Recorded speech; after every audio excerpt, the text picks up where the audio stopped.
Welcome back to Power Lunch. Michael Tchao is the general manager of Nike Techlab and he's arrived in South Africa just a couple of hours ago. Flew in from London. You're here for the Digital Africa Conference that starts tomorrow. There's a session in Johannesburg, a session in Cape Town. But just to set the scene for us, what is it that the conference hopes to achieve? Well, I think digital technologies are playing a greater role in the way brands speak to consumers. And I think the conference is really about showing some great examples of what's happening in the digital landscape and how the consumer marketing landscape is going to be changed by those digital innovations. Now, you're one of the keynote speakers at the conference. So what's the crux of the message that you'll be delivering? Well, one of the things we're really excited about at Nike is this new technology and service called Nike Plus. And I think you mentioned before the break, it started with Nike Plus iPod, which is a small sensor that fits into a pocket of now all of our Nike running shoes. And a receiver that plugs into the iPod Nano so that you can literally hear your speed, your distance, your calories burned as you run. And then when all that information gets sent to a social network for runners, where runners can meet, can challenge, can compete with each other, and share their runs. So we think that's a great way of taking social networking technology and applying it to running. We'll get into more about what this device does in just a little while, but Africa and South Africa specifically from a strategic point of view, just how significant or how important is this jurisdiction in the makeup of the Nike Group as a whole? Well, we think obviously there's a lot of opportunity in Africa. It's a country that is growing in internet penetration, growing in certainly very big in sports participation. Running is very big here, so we're very pleased with our business here and think this is a great opportunity for rolling out things like Nike Plus and innovation. Now, as South African internet users, they shift from being passive to active experiences. What benefit is that to business, and how is it that Nike looks to exploit that change in trend? Well, that's a great question. I think the key that we're trying to deliver with Nike Plus is motivation, because while a lot of people are runners and they would run whatever day it was, other of us maybe need a little help to stay motivated to run further and faster. And so we can use digital technologies to provide that motivation, to connect you to your friends, to share, compare, and compete with them. So it's a great way to really expand on the running experience. And the management of key partnerships is one of your responsibilities that you've already told us that you're intimately involved in putting Nike plus Apple together. But how did it come about in the first place? That's a great question. Well, I think the great thing that really builds a strong partnership is executive sponsorship, and I think Mark Parker, our CEO, and Steve Jobs really enjoy their a close friendship. And what happened was we had this idea of connecting sensing technology to music player, and of course Apple makes the most popular music player in the world. So Mark picked the phone and called Steve and said, "Hey, would you like to talk about this new concept?" And they've been a tremendous partner for us. You've got to share the glory with Apple. The temptation must have been to try and own the space in its entirety. Well, I think when you look for partnerships, it's about 1 + 1 = 3, and we had that conversation many times in the partnership. How can we put the world's most recognized running shoe brand and the world's most recognized music player brand? How can we put them together in a way that makes the result even better than the parts?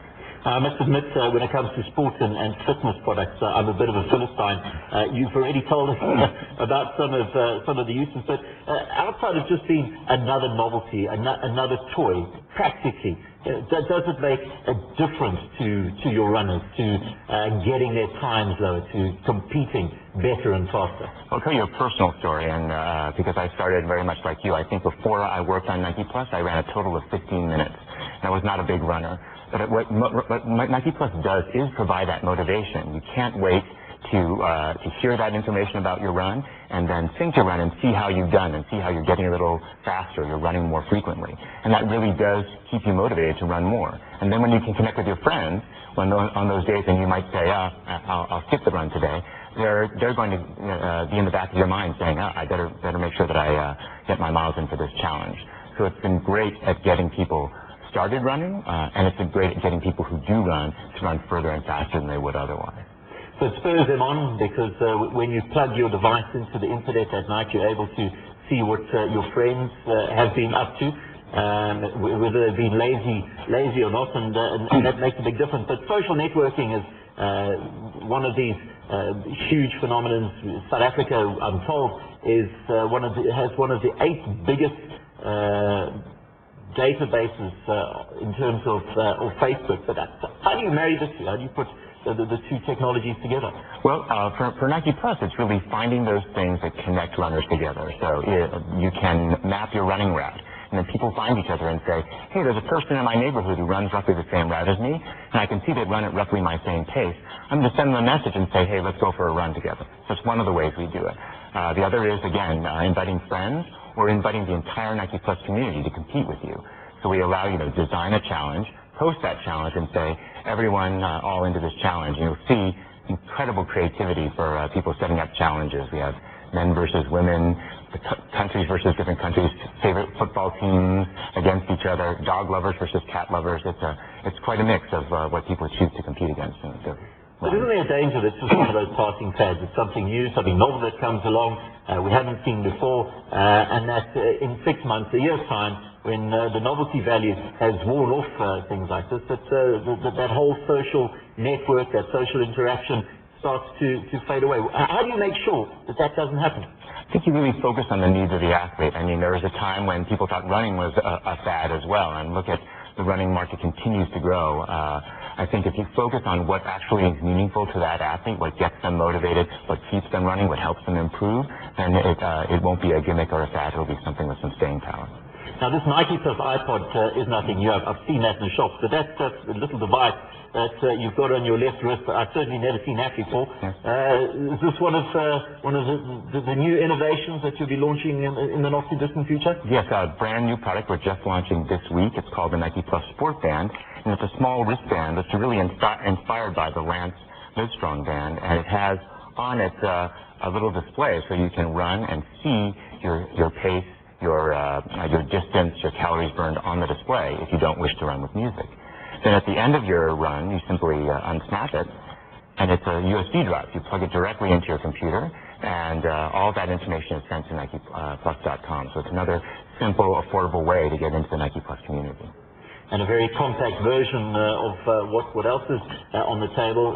That's Michael Tchao. He's joined us from London. He resides in the US, but he was at the London Marathon promoting this very device. And nice to have him in the studio. He's the general manager of Nike Techlab, and he sounds like he's got one of the best jobs in the world. And I'm sure if we gave him the opportunity to tell us, he would say exactly that. So that's it all from Power Lunch in association with MoneyWeb. We're crossing now to CNBC US for US 4 Fox, CNBC Africa back at 4 p.m. Central African Time with Regional Roundup.